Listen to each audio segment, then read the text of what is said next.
Alright guys, what's up? It's Jack and welcome back to another video. So, a few videos ago I was talking about all the positives of Vanguard since the announcement of what we're going to get on launch, basically, in terms of everything from the amount of maps and all that kind of stuff, all the details on that, and as well as the fact that they brought back Ninja and they've done a whole bunch of changes to the everything visual and the movements and everything kind of like that. And there's definitely content creators out there that were basically like saying, hey, that stuff should have been addressed in the first place. Don't give these guys too much credit or whatnot and stuff like that. And I 100% agree. But I think it's also important to really at the same time do give credit, because the more clear we are and the better communication we have with the developers, the better the chances are of things happening. And that's part of the reason why I want to make this video, because right now, before sales go up, we let's see if I want to use this term. Well, we kind of have them by the balls, because not all the money hasn't been racked in yet or whatnot. I'm sure there's plenty of people that have already pre-ordered the game or whatnot. Although it's going to be really interesting to see what the numbers are this year compared to the last couple of years. But remember, the sales don't always determine on whether or not the game is a good Call of Duty or not. Remember, sometimes it's timing that gets the game off. And we know what we've had for the last couple of years, right? So at this point right now, all we can do is hope for the best. And so far, it's pretty safe to assume that in terms of what they said that we're getting on launch, we are going to get. However, my worries, my fears, my concerns about Vanguard lie within everything that happens post-launch. Because over time, as you guys have known, and this was even before the implementation of skill-based matchmaking and engagement optimization matchmaking, and especially if you are either a Call of Duty content creator or a Call of Duty enthusiast, and you're on top of that, you're a good player, which definitely helps, because usually players that spend a lot of time with the game, that get to a point where they're really good and they can literally, they can feel things that your average casual player will not feel. So for instance, after an update, let's say there was a patch update, right? Or like just a game update that you download, right? And then all of a sudden, they give you the patch notes and stuff like that. But when you use the weapon you're usually using, or a different weapon or whatnot, something feels off. Something feels different about this weapon, right? Or let's say sometimes it's even a perk. Sometimes they'll change something about a perk. There is such a thing as shadow nerfing, as I think is the proper term. So they're going in this direction, but remember, all it would take is either the lead developer, the guy that's in charge of the whole multiplayer, to basically say, no, we're going to do this. You know, like let's say he's going to pull a Michael Condrey or whatnot and say, no, we're not going to do this, and we're not going to overhaul anything or whatnot, or we're not going to do what they say because our data says such and such, so therefore the game is not like that, and blah, blah, blah. We're not going to listen to the community because our numbers are smarter than the community. Well, dude, the community plays your game and they can feel and everything like that. So something is not always in sync about the data. Otherwise, then why would you seek communication from your fan base if it was all just about data? Why would there be communication sought after? They go hand in hand. There's your data, and then there's the community as well. This is another reason why we have a beta. So my concerns lie in terms of, like, for instance, they can nerf Ninja to the point to where it seems like it's not even working or whatnot, and pretend like there's nothing going on or whatnot, or there's some sort of glitch in the game. And you know, like for instance, in Halo 5, for instance, there was this thing called heavy aim, as the players like to put it, and it was something that even though they tried to fix it, which they did try. It never really got fully resolved, and it kind of impacted the game or whatnot. It is very easy when you're on the inside to kind of hide things and fake things. If your big boss at Activision, or if one of your big players that is developing the game that's in charge of, like, let's say something like the multiplayer, can basically say, hey, noobs are getting their butts handed to them too much. The rushers are doing too good. We need to turn this game into this or whatnot. You know, basically, at this point, we really don't know how far Activision's reach goes. All we know is that if there are a bunch of really good players shitting on noobs, and again, they see these by the numbers or whatnot, and that's the easiest form of data that you can actually trust right there. And if they see the difference in terms of combat records and stuff like that, good players are doing well and everything like that, the noobs are getting shit on too much, it is very easy for them to either shadow ban or just do it in plain sight. Because once they have our money, that's it. You know, especially when it comes to Activision or whatnot. Money talks and bullshit walks, and that's the scary part. And we know we can't trust Activision. That's the thing. And if Activision really wants to put their nose in that deep, they absolutely can. And there's nothing, no developer or anything like that can stop them. Seriously, like no matter what. So the thing is, that is the kind of scenario that I'm worried about, because this game here, Call of Duty Vanguard, that is set to come out here soon, it has great amount of potential to be a great Call of Duty game. Again, time will tell whether or not it would be quote unquote top tier or even great.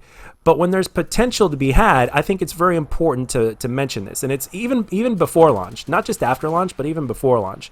Because as a community, I think for the people at least that have stuck with Call of Duty, which I know has been very difficult, especially over the last couple of years, but for the multiplayer fan base that has stuck with Call of Duty over the last few years, that is still passionate, that still has passion running through their veins when it comes to COD, basically they have we have to continue to speak up, whether it's constructive criticism or whether it's something we agree with, we don't agree with, whatever it is. We need to stick with it and keep our eye on the ball and constantly add pressure, because this is actually the time where we have the most potential in order to make a difference. And there's two reasons behind this. Number one, obviously, Sledgehammer seems to be, as of now, they absolutely seem to be the most community-friendly developer that truly takes the feedback from the player base at heart and actually applies the suggestions left by the community, right? At least so far, that's what we got on paper. We'll see how it is come launch. But if it is that way, then we should have a pretty solid launch. And if it continues in that trajectory, in that direction, we're going to have a hell of a year of COD. Now, there's also the fact that the stars are aligned this year. Okay, so we've got other two titles, Halo and Battlefield 2042, Halo Infinite and Battlefield 2042. And the thing is, even though these big guys like, for instance, Bobby Kotick, for instance, they care about the money, obviously, right? Like the big boys at Activision or whatnot, the guys that run this whole thing or whatnot, right? The publishers, they care about the money, and that is their first and foremost. There's absolutely no doubt about it. However, there is something else that these guys that are in charge possess, or are affected with, that has an impact, and that is ego. These guys want to show that they are the number one sellers or whatnot, the highest player count, and all that blah blah blah stuff, right? They have an ego as well.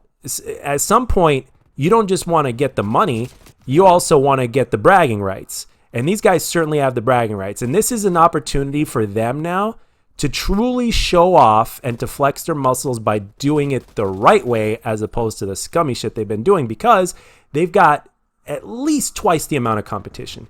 It's been 6 years since a Halo game has been released, and Battlefield games get released like every 3 years or something like that. And both games are coming out within weeks of each other. And even though it's safe to assume that this doesn't really have an impact, yes, it does.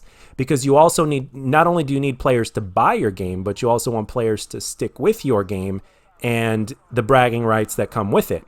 And it's got to go from launch to as far as possible. And this obviously applies to Warzone as well and all that kind of stuff. And then obviously you got all the guys like Dr. Disrespect and all the Warzone guys that are that basically make their living and success off of Warzone or whatnot, calling for Battle Royale and Halo and stuff like that. And the Act-Man made a terrific video in response to that, which was absolutely totally badass. And my God, the Act-Man makes some of the best videos on YouTube, man. I mean, shit, incredible. So, but at the end of the day, what matters is that you can't ignore, and this kind of goes in touch with with a lot of what the Act-Man video said as well, is that like you can't ignore what the core multiplayer is, because that is Call of Duty's identity. And that's one of the reasons why some people have said that Call of Duty's had an identity crisis ever since the implementation of Battle Royale to a certain extent. But and we've definitely been neglected at a point. Like I've said in previous videos, there is plenty of room for both the multiplayer, the traditional multiplayer, and Battle Royale, the different version of the multiplayer, the Battle Royale version, to coexist and to succeed equally. So that's basically my thoughts on that, and I can't help but have mixed feelings, and of course not being fully trusted. But and to be honest, a part of me doesn't want to get the game, but because I do this on YouTube and because I have high hopes with Sledgehammer in terms of what they said, and at the same time, if I lose $70, if I'm not happy with my purchase, I can either, you know, get a refund if I return it earlier on because I see that they're doing 100% of the same shit again and basically screwing us over, or I, you know, just won't give a shit and $70 isn't going to kill me or whatever, however much it costs. I'm not buying any special editions. I'm just buying the $70 version of the game or whatnot. So, and then I could easily just cover Halo or Battlefield or whatnot and never ever trust Call of Duty again unless somebody buys Activision or somebody else takes over and just, or Activision sells Call of Duty to somebody else or something like that, which is actually the first the first video I made on Thunderstruck Gaming years ago, and it was awesome. It was just an interesting idea, but I figured I'd post it because it was an interesting subject, and you know, there are a few people on this planet that can do that, but they're not going to do that. You know, like Jeff Bezos is one that has enough money to buy Call of Duty if he wanted to, but God knows. I mean, you never know. It could be made even worse. You just never fucking know with these guys and their never-ending lust for greed and money and the bragging rights and all that other shit. I mean, you really, at the end of the day, you never really know. You're kind of taking a gamble in terms of which direction things are going to go. So I want to know, with that being said, so now that I'm pretty much almost out of time, I want to know, are you somewhat optimistic about Vanguard? Are you more optimistic than you were a few days ago before they announced all the different changes from beta to launch? Are you not going to buy the game? Are you going to wait till it's on sale or on special or something like that to where you get like 50% off? What's your take on it? What are you going to do? Let me know down in the comments section below. So anyway, guys, I hope you enjoyed this video. So launch is coming up soon, and I am hoping that we finally get a much more playable and long-lasting Call of Duty for multiplayer's sake this year. So let's hope for the best, but we got to be optimistic but cautiously. That's all I got. Hope you enjoyed it, and I'll catch you guys on the next one.